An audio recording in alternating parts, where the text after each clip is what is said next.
Welcome to Doctoring the Truth, the podcast where we pull back the curtain on healthcare gone wrong.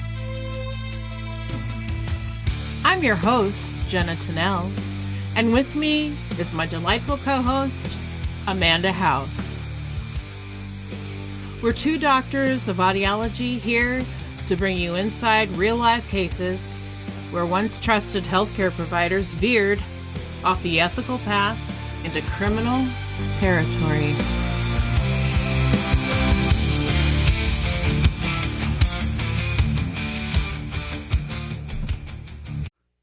Amanda!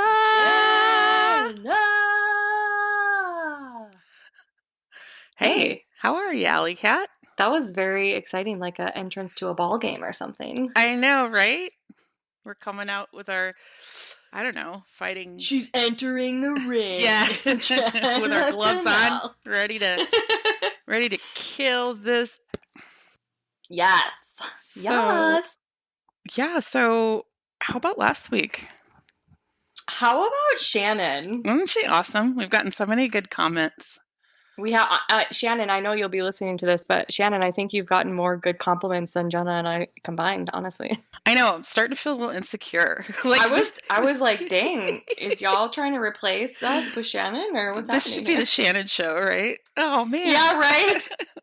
Shannon, you did an excellent job. Everyone loved you. We can't wait to have you back again sometime, because obviously it's happening. It's not even a question at this point. It will happen. No, it has to. Well, also, we need an update from Shannon. Please write in and let us know how the whole Shazzer conversation went.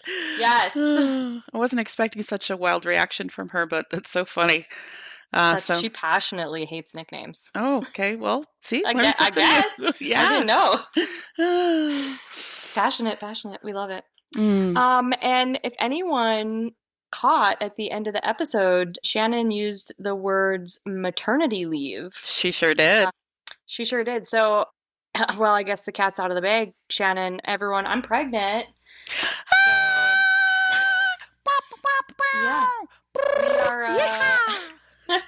We are approaching the third trimester, so I guess, I'm pretty pregnant. Oh, you're glowing, and we're so excited. To meet baby Dr. Amanda House. Thank you. Yeah, so I guess Shannon seems to have elected herself for some maternity leave coverage, should it be needed. Yeah. And if not, she could be a guest. But no, we're super excited for you. Now literally the world knows. The world knows. How does it feel, Mama? Ooh, good. Yeah, she's glowing. She's happy. She's beautiful. Thank you. Can't wait to meet so-and-so. We won't know gender or name, we don't know. will we? Okay. No, we won't. And I'll be at the edge of the bed when you're giving birth with my... Auntie Jenna's here. Yeah, Auntie Jenna's here, and I'm going to screen your hearing. Amanda, move aside. I know, I've been trying to be, super careful when I'm around kids at work and stuff to, prevent CMV. Yeah. So, yeah. Well, it's going to be Any great. hoozles. Yes. Thanks, Shannon, for telling the world I'm pregnant. Just kidding. No, honestly, thanks, Shannon, because I have a hard time with secrets, and I was like, what if I blurt something out? So she did it on her one guest appearance. What we managed to not do in how many episodes, so. Thanks, been a while. We've known for a long time. Yeah, we have. Yeah. Oh. All right. Well. Hey, before we move on, I want to shout out a new sponsor.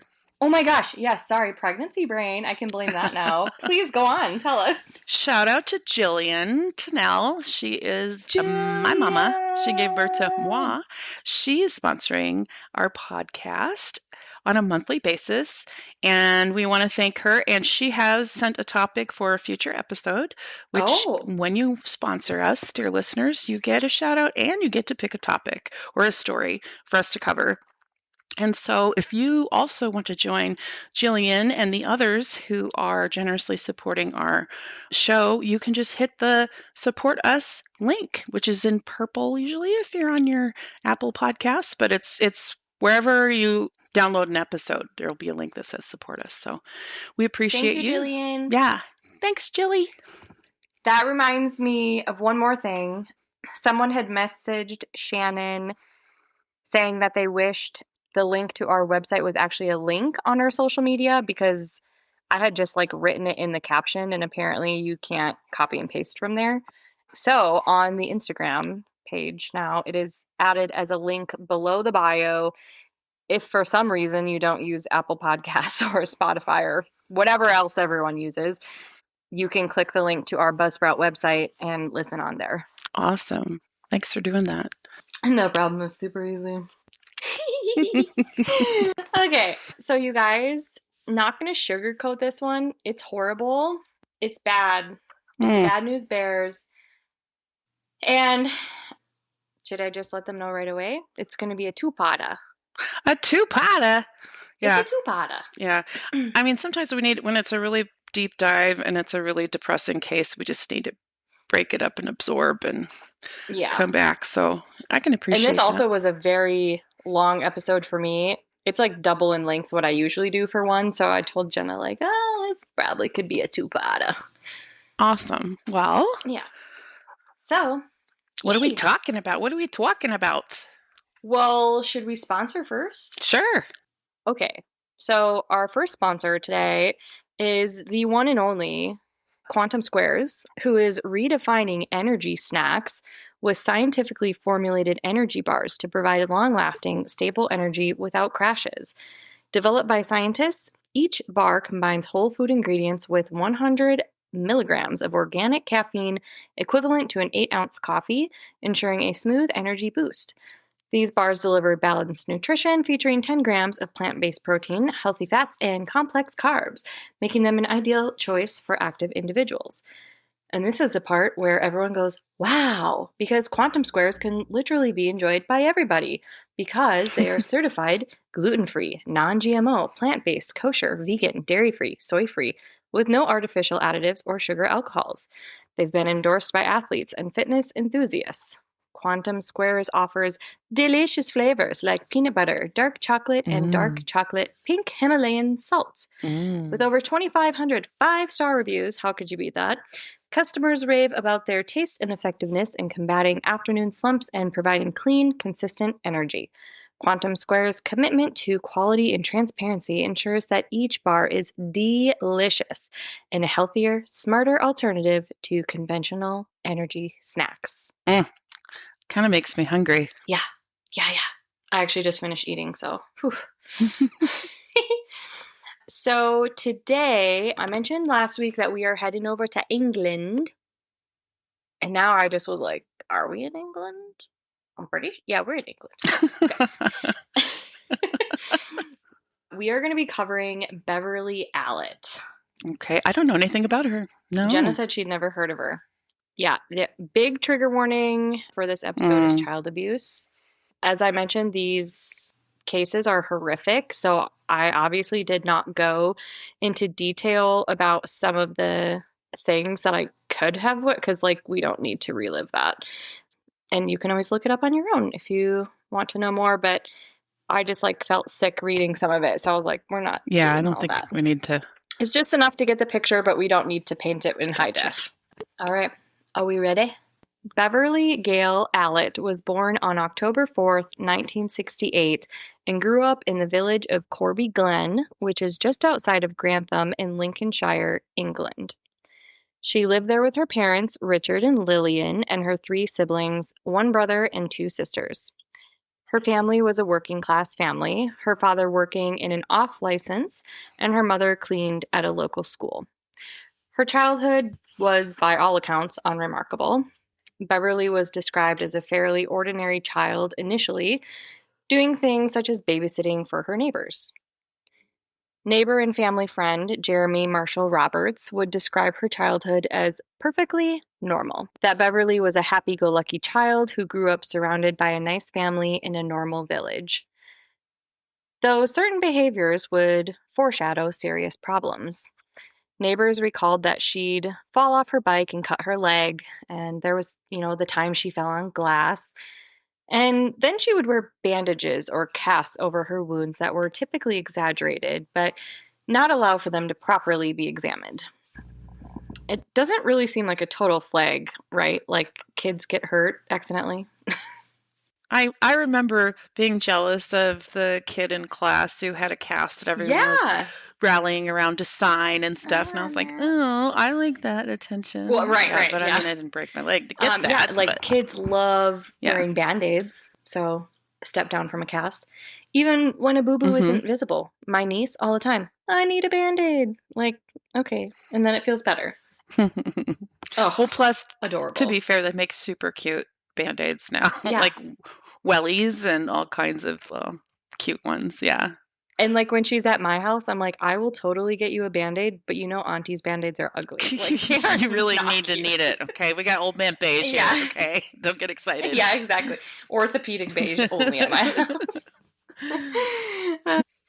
So these oddities began to escalate.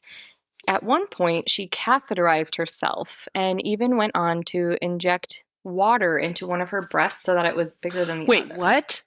Wait, what? How old was she when this is happening?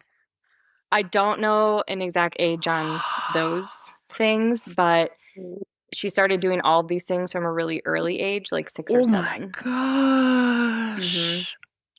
And she would, so like even during the time where everyone's like totally normal, babysat the neighbors. It's like she was already doing these kind of things. So just everyone. So this was the early 70s. So it's not like she could YouTube how to catheterize herself. Like she was just. Right. Oh my goodness. Okay. Wow. Yep. And she would experiment with body temperature readings by taking hot water into her mouth before having her temperature taken and like things like that. Ferris Bueller day off kind of thing.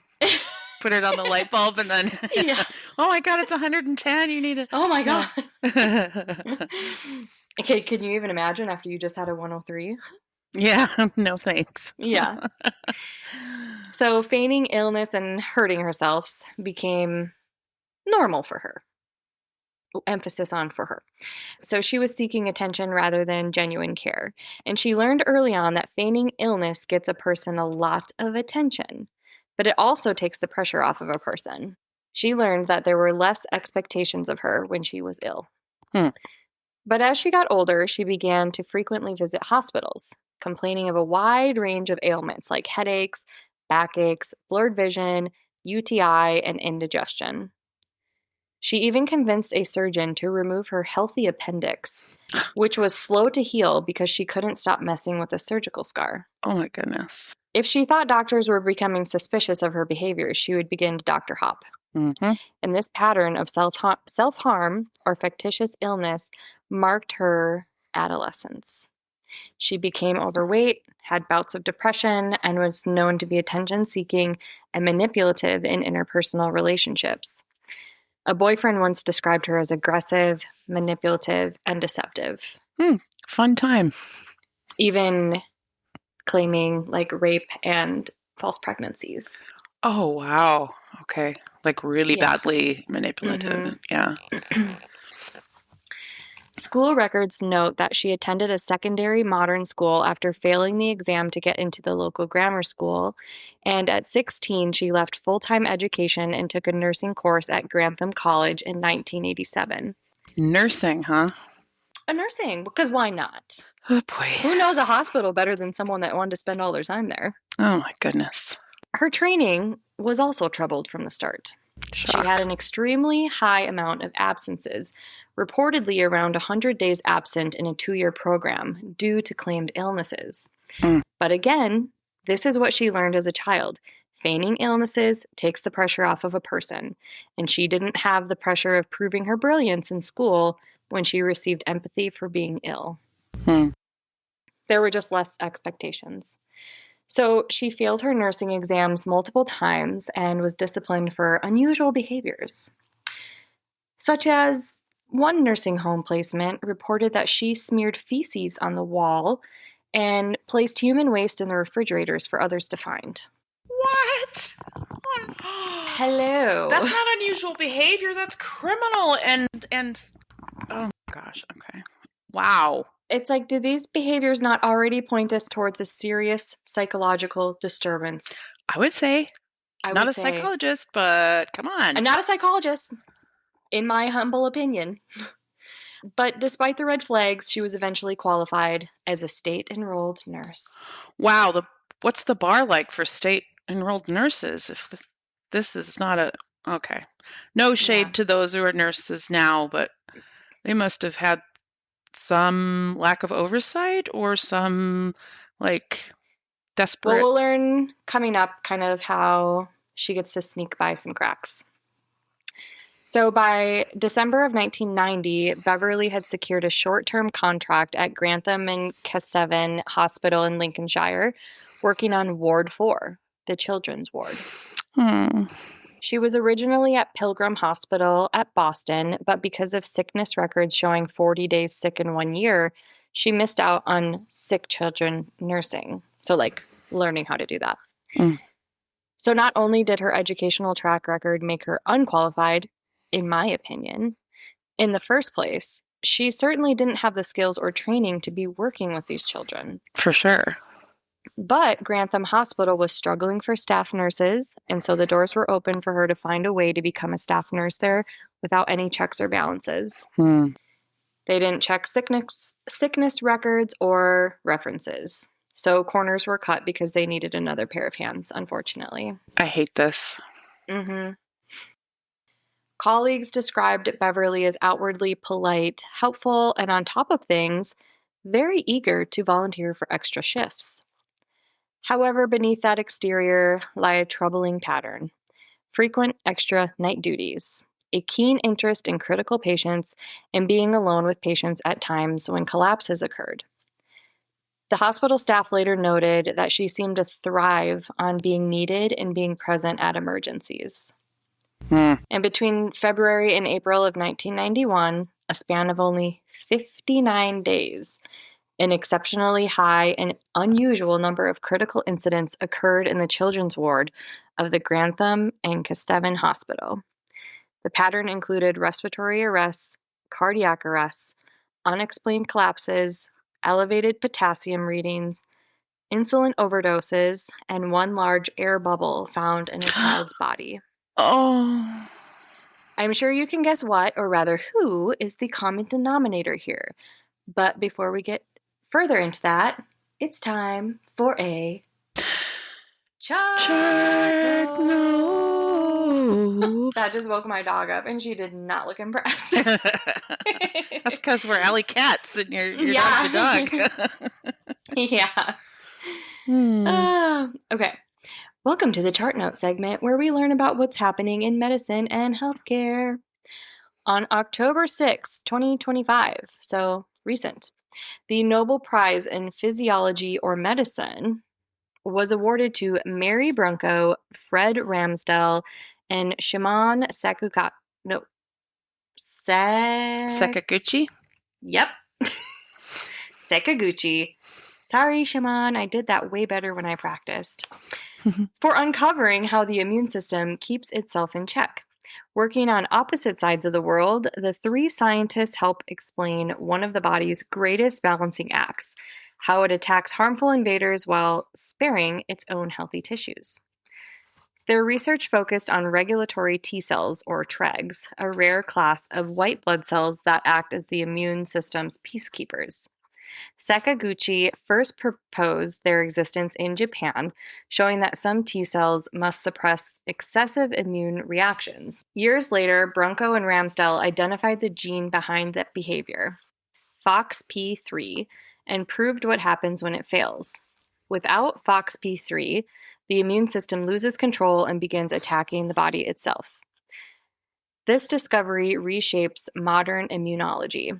By revealing how immune tolerance works, the trio's research offered a new path to treat both autoimmune disease and cancer, conditions that stem from an immune system either too active or too restrained. Though no therapies based directly on their work have yet reached the clinic, more than 200 human trials are now underway exploring how to harness or adjust regulatory T cells. Biotech firms, including one led by Ramsdell, are developing new treatments for inflammatory bowel disease and other immune disorders that once seemed untreatable. Karolinska Institute announced the prize. It described their discovery as a cornerstone for future medicine. The three scientists, by teaching the world how the immune system knows when to fight and when to rest, opened the door to a new era of precision healing. Wow, that's really exciting. Imagine those autoimmune diseases that there aren't any cure, like, MS and rheumatoid arthritis. Yes. Oh my goodness. We're on the same wavelength. Not to mention cancer. So Yeah. I look forward to seeing. It's funny because if you say it fast, it's T-Rex, right? T-Regs. So it's T-Regs, not T-Rex, that are going to help with I like these. T-Rex though. Yeah. We'd like to write in an opinion. Yeah. Call it T-Rex. It's going to it's going to bite cancer's butt. Yeah. Yeah. Okay, back to the story. So the rest of this is honestly just depressing. We're going to focus on the victims, but again, it's not, I don't know. It's not as bad as it could be, but it's important. We got to touch on the victims because so we're going to focus on them. Yeah. And then, so hold on to your butts, guys. You got this. You got this. Okay. 7-week-old Liam Taylor was admitted to the children's ward with a chest infection. Beverley went out of her way to reassure his parents that he was in capable hands and persuaded them to go home and get some rest. When they returned, she told them that Liam had suffered respiratory emergency, but she recovered him. She volunteered for extra night duty that night so she could watch over the boy, which made the family feel really good that she was so dedicated to their son's care. The parents also chose to spend the night at the hospital. Liam had another respiratory crisis just before midnight, but it was agreed upon by all staff that he had come through satisfactorily. However, when Beverley was left alone with him, his condition worsened dramatically, becoming deathly pale before red blotches then appeared on his face, at which point Beverley alerted the emergency resuscitation team. Liam suffered cardiac arrest despite all efforts made by the team. He also suffered severe brain damage and remained alive only by life support machines. His parents had to make the agonizing decision to remove their 7-week-old baby from life support, and his cause of death was recorded as heart failure. Oh, poor baby angel. Only 2 weeks after Liam's death, Timothy Hardwick, an 11-year-old with cerebral palsy, was admitted following an epileptic episode. Beverley was assigned to his care, and again, following a period when she was alone with the boy, she alerted the emergency resuscitation team, who found him without a pulse and turning blue. Despite all efforts, they were unable to revive him. An autopsy later failed to provide an obvious cause of death, but epilepsy was officially blamed. I'm here to set the record straight. That's not accurate. 1-year-old Kaylee Desmond was admitted on March 3rd, 1991 with a chest infection, from which she had been recovering well by all accounts. 5 days later, with Beverley present, Kaylee went into cardiac arrest in the same bed where Liam Taylor had died a fortnight before. The resuscitation team were able to revive her, and she was transferred to another hospital in Nottingham, where the attending physicians discovered an odd punctuation under her armpit. They also discovered an air bubble near the puncture mark, which they attributed to an accidental injection. How do you accidentally... How old? A 1-year-old? How do you accidentally inject 1-year-old in the armpit? Okay. I'm getting mad. That's a good question. But unfortunately, no investigation was initiated. Wow. On March 20th, Paul Crampton was admitted to Ward 4 at Grantham Hospital for a chest infection. His father, David, recalls of the ward that it seemed like a bright, happy, friendly place with drawings and things on the walls. There were, of course, moments of staff being rushed or moments of frantic action, but from what he could tell inside their hospital room, things were fine. Paul had been in for a few days, but on a Saturday, the family was told that he would be discharged the next day. David stepped out of Paul's room to grab something to eat from the hospital cafeteria, and when he returned, he found Paul laid in the arms of one of the nurses. Paul was described by David as cold, clammy, and lifeless. This nurse, yeah, I'm sure you guessed it, Nurse Allitt. And she told David, "This child is hypo," which he would later learn was a reference to hypoglycemia or low blood sugar. The doctor was called to the room and gave treatment, and then the family was invited back in the room, and when they went back in, Paul was sitting up and playing with his toes. It was clear to the family that the medical staff was struggling to figure out the cause for such an attack. There was no history of hypoglycemia, so they had no reason to believe that it would happen again. So then Sunday comes around, the day of planned discharge, and Beverley rushed into the room and noted that Paul was very clammy.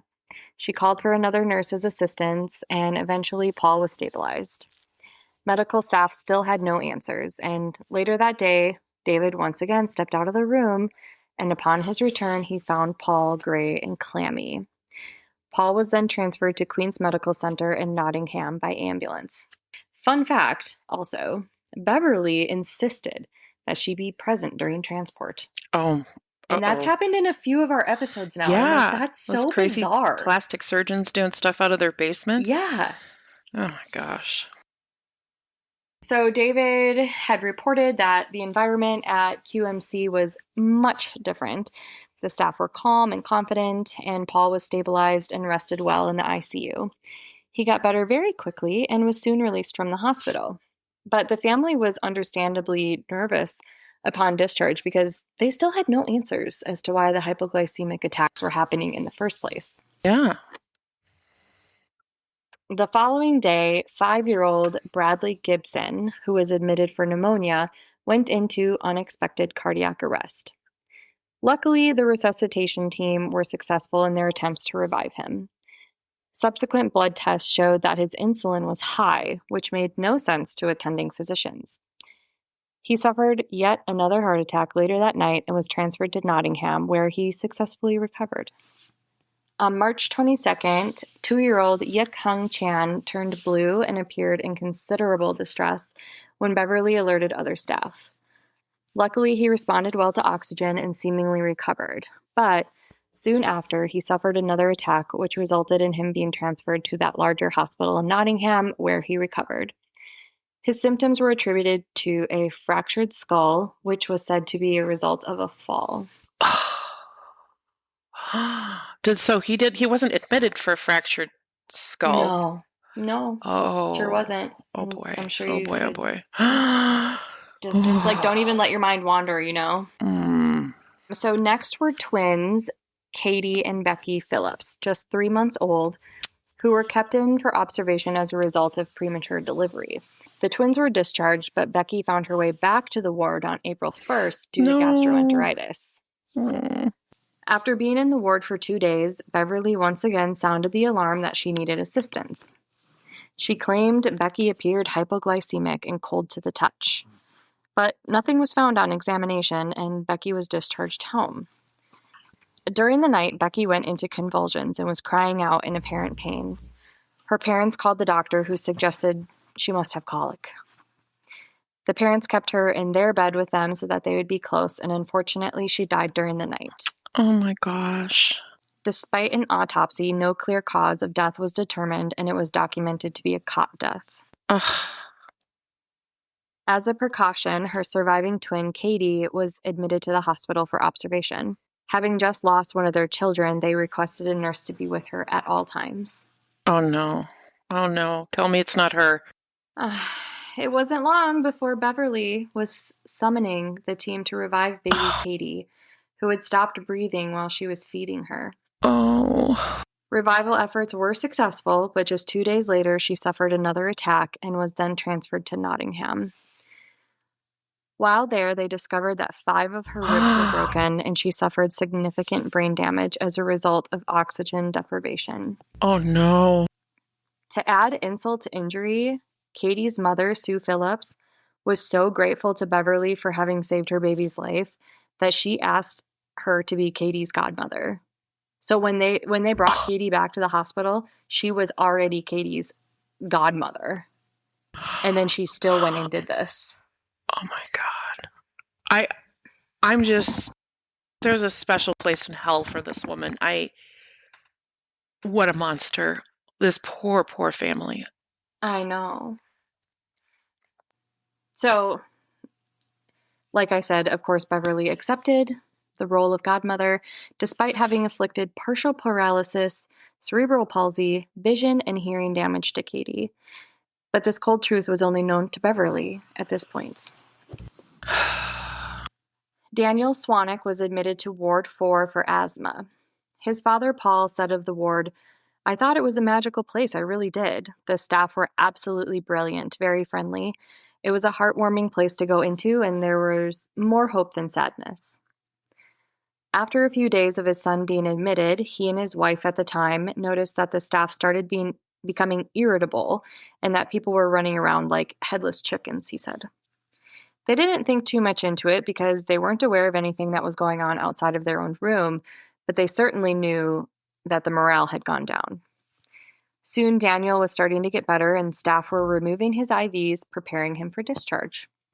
Daniel's mother, who was a smoker, planned to step outside for a quick heater, but stopped by the playroom and asked one of the nurses if she could keep an eye on Daniel while she stepped out, to which the nurse agreed.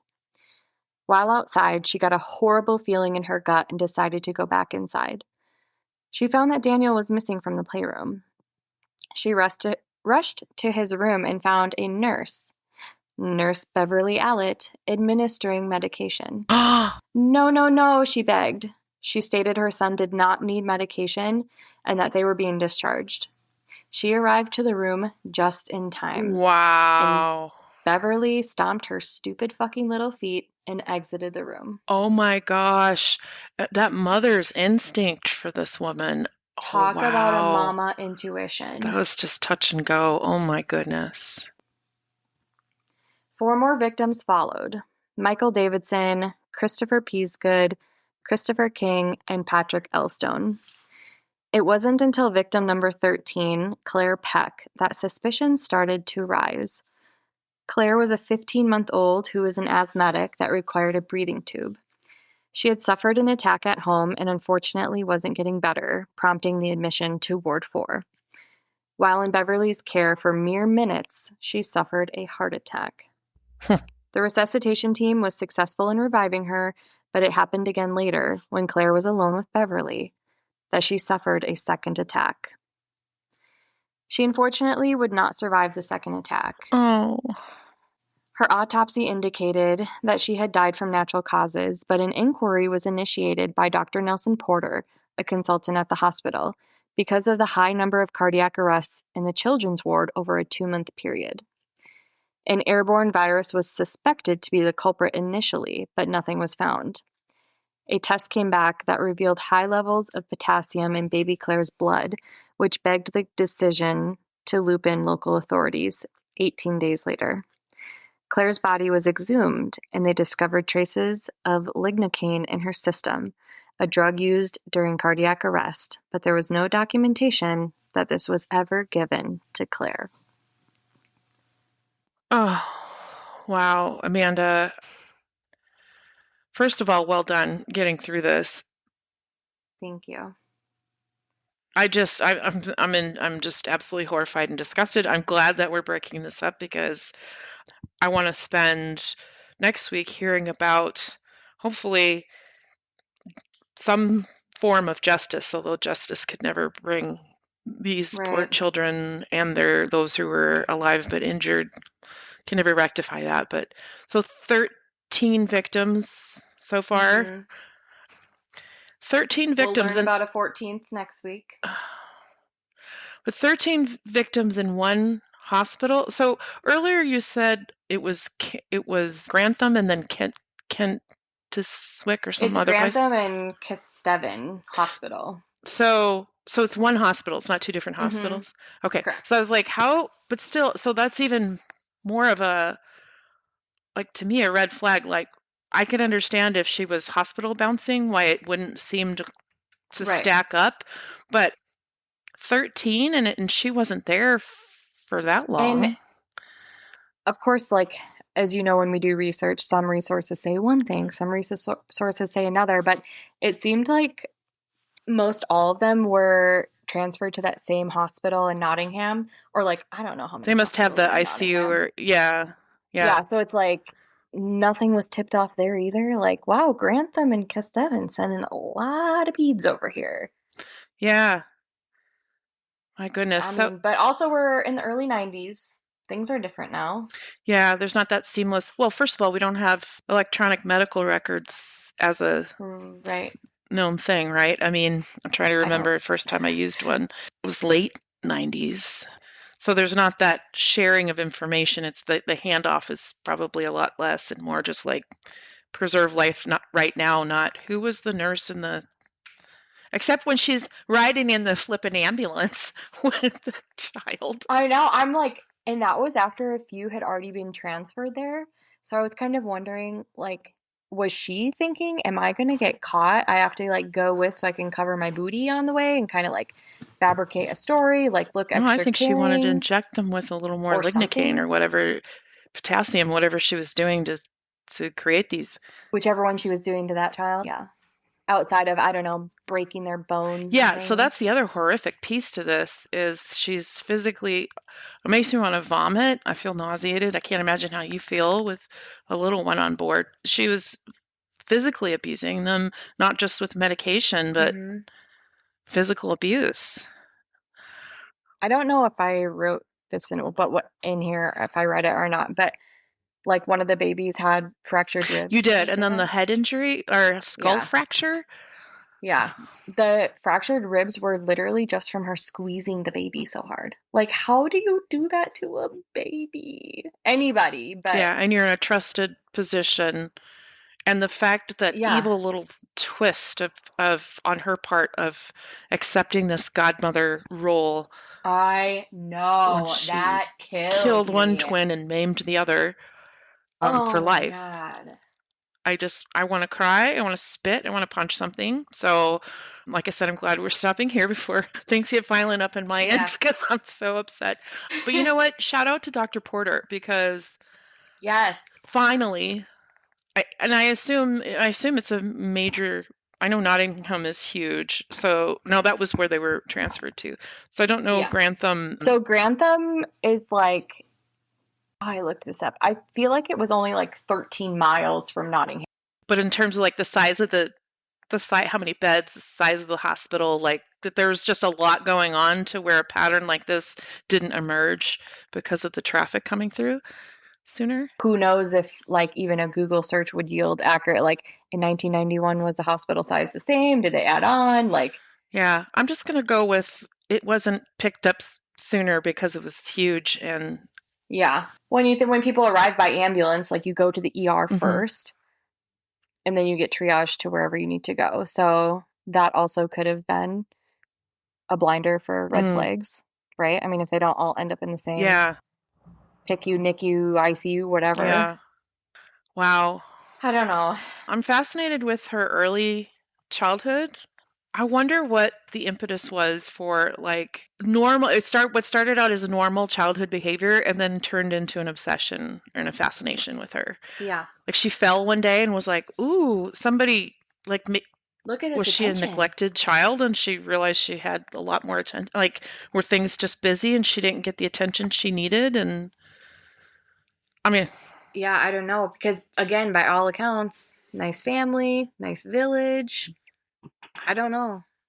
But there is stuff that I did research on that I'll share next week from a criminologist. Oh, okay, cool. And a psychologist. So we'll like get into that stuff. I just want to say one more thing before we move on to happier things. Or hopefully the medical mishap is funny, but maybe it's not. I don't know.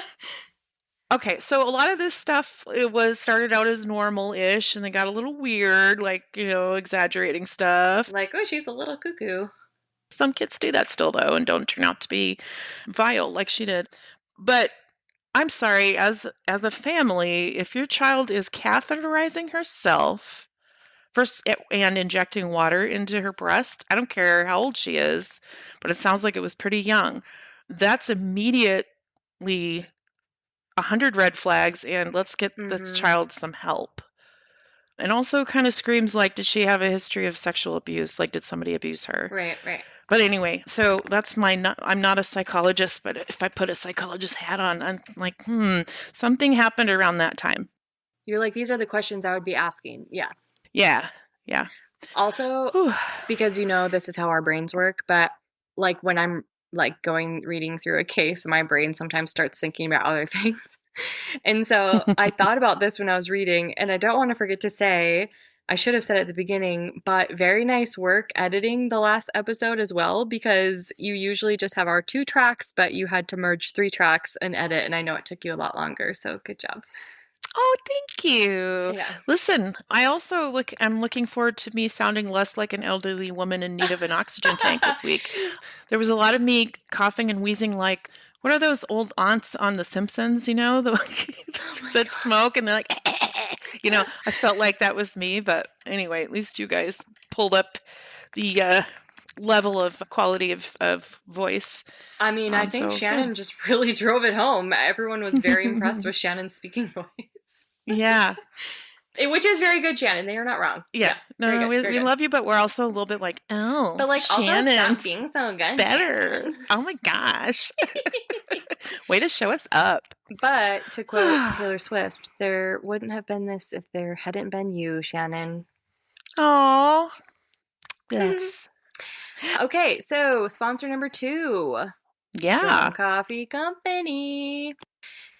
They offer premium instant blends that combine convenience with health benefits. Their standout black fair trade instant coffee delivers a smooth, robust flavor while adding 15 grams of protein, 5 grams of MCTs, and 250 milligrams of adaptogens like ashwagandha and theanine. Do you remember the first time we did this and I tried to read I was just thinking that we were like, I was like, blah, blah, blah, I can't read. And now I know, and now look at me. You're killing it, lady. I'm like, I don't even need this script, okay? Yeah. This formula provides lasting energy, sharper focus, calm without jitters, and even supports better sleep and mental clarity. Ideal for busy professionals.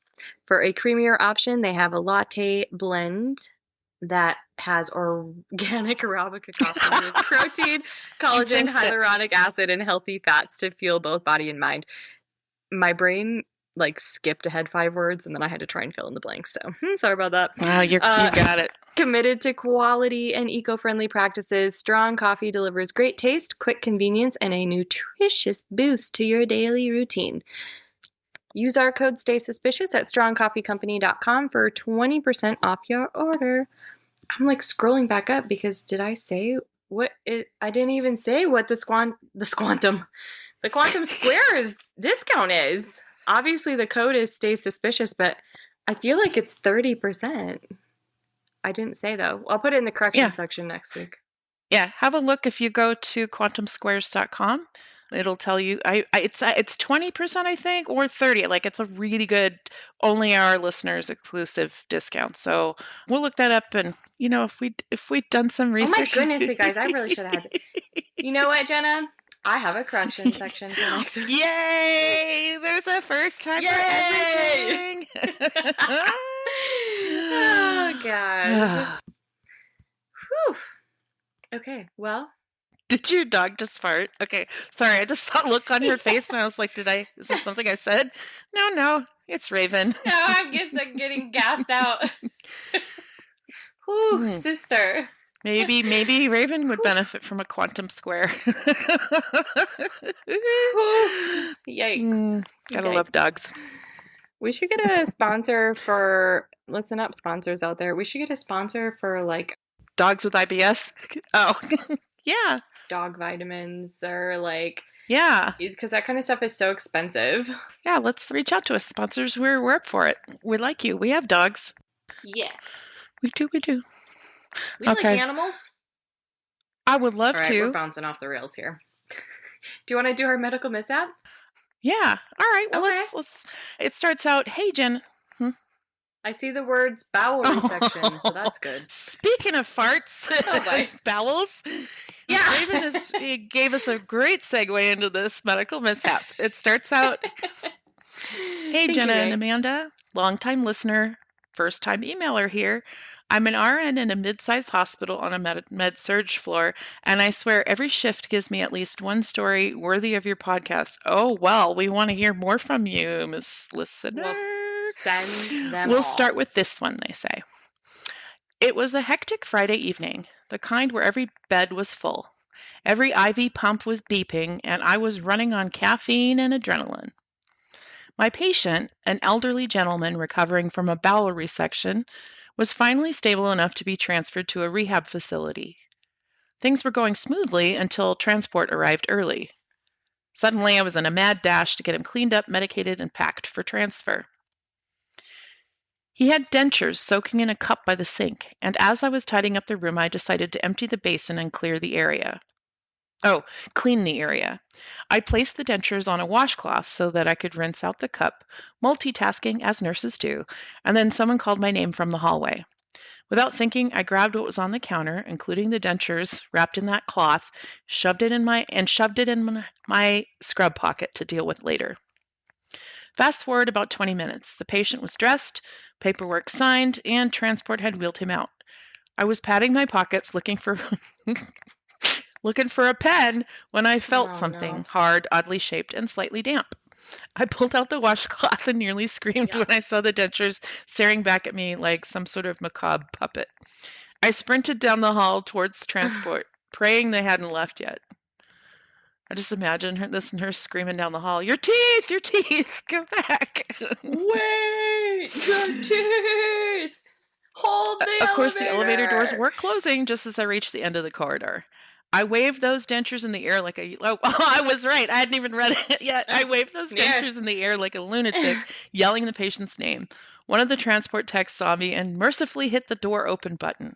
I handed over the dentures like I was passing a sacred relic. The patient thought it was hilarious, luckily. I laughed, but internally I was mortified. To this day, my coworkers still joke about me being the tooth thief. It's like the opposite of the tooth fairy. Funny. But also, how do people not realize they don't have their teeth in their mouth? Anyway, lesson learned, check your pockets and your mouth before you clock out or leave the hospital. Thanks for letting me share my embarrassing moment, and thanks for making a podcast that helps us laugh at the chaos that is healthcare. Sincerely, a very flustered RN who now double-checks everything. Oh, well, thank you, Flustered, for... Listen, you're not alone. You talked about multitasking. Oh, man, I don't know how you nurses do it. A million different obligations. They got it from both ends. The doctors, the patients themselves, the family members. It's quite a juggling act. Yeah. Every angle. Yeah, bless our nurses, with the exception of the evil villain in this story. But it's, most of y'all are angels. So next week, we are going to hear the outcome of this horrific career. And meanwhile, do you have anything else to say before we close up? Okay. No. Don't miss a beat. Subscribe or follow Doctoring the Truth wherever you enjoy your podcasts for stories that shock, intrigue, and educate. Trust, after all, is a delicate thing. You can text us directly on our website at doctoringthetruth@buzzsprout.com or email us your story ideas at doctoringthetruth@gmail.com. And be sure to follow us on Instagram at Doctoring the Truth Podcast and on Facebook at Doctoring the Truth. We're on TikTok at Doctoring the Truth and EdOddPod. Don't forget to download, rate, and review so we can be sure to bring you more content next week. Until then, stay safe and stay suspicious. Goodbye. Goodbye.